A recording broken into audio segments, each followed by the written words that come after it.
one of my favorite cities in Colorado, favorite little mountain towns. The mayor of Nederland, Colorado invited us to his house for the pre-parade brunch. So that's where we're headed now. So they have amazing skiing near here if you're into winter sports. In the summer they have a beautiful carousel, all these little shops, coffee shops, microbrews, new little pizza place out in the middle of the Rocky Mountains. So the history of frozen dead guy days is really weird. You can no longer freeze people in your own house, and to this day, he remains in the tough shed on dry ice in Nederland, Colorado. And once a year, they have frozen dead guy days, and that's where we're headed. Contestants race to unfold and put on solidly frozen t-shirts using only the ground in their bodies.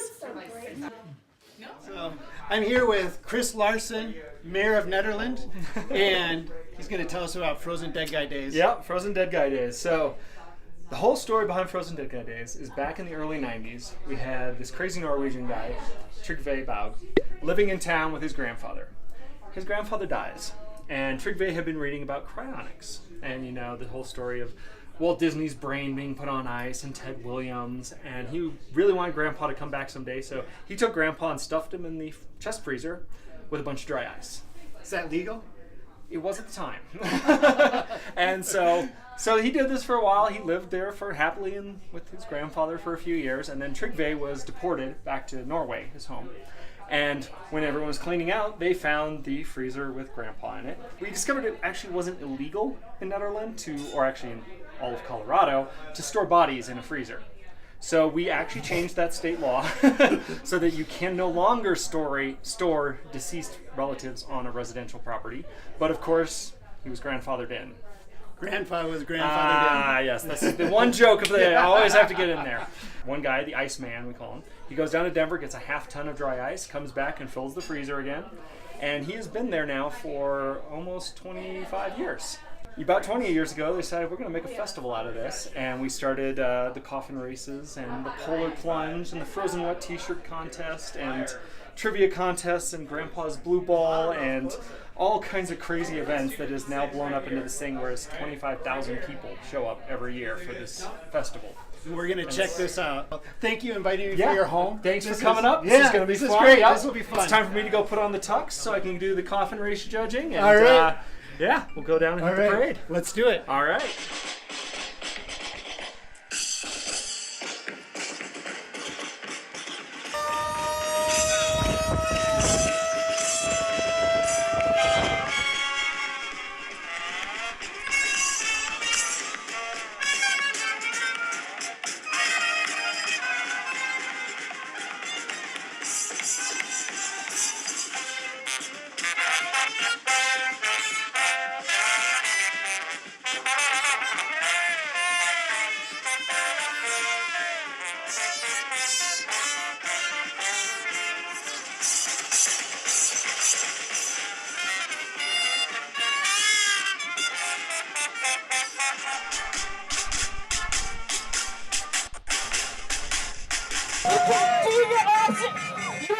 You can do your Chinese fire drill on 3, 2, 1, go!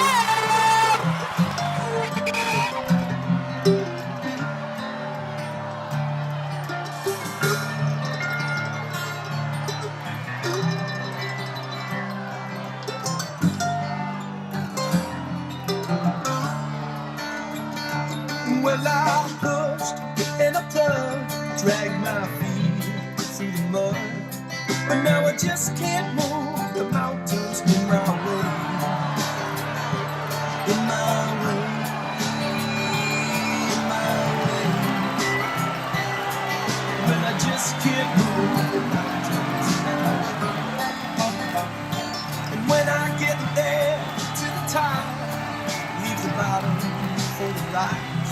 I'm gonna get to the top and look down at my home, at my home.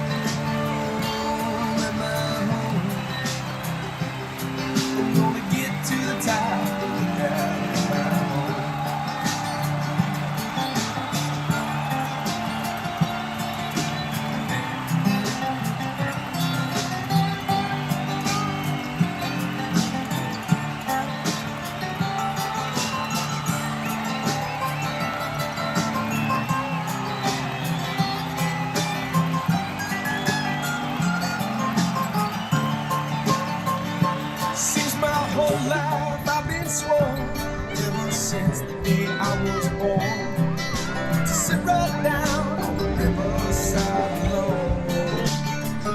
Side alone.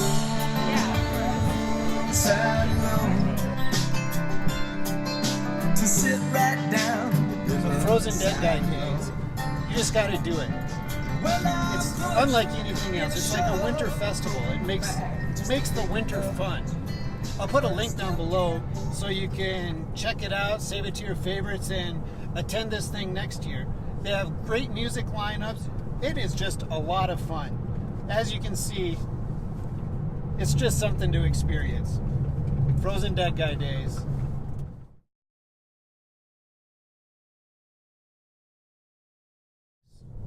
This boost oxygen. In fact, this one's grapefruit.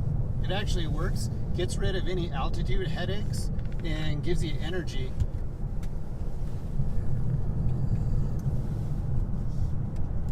Just take a hit of oxygen and you're like, everything's clear, your headache disappears. Try it out. Boost oxygen.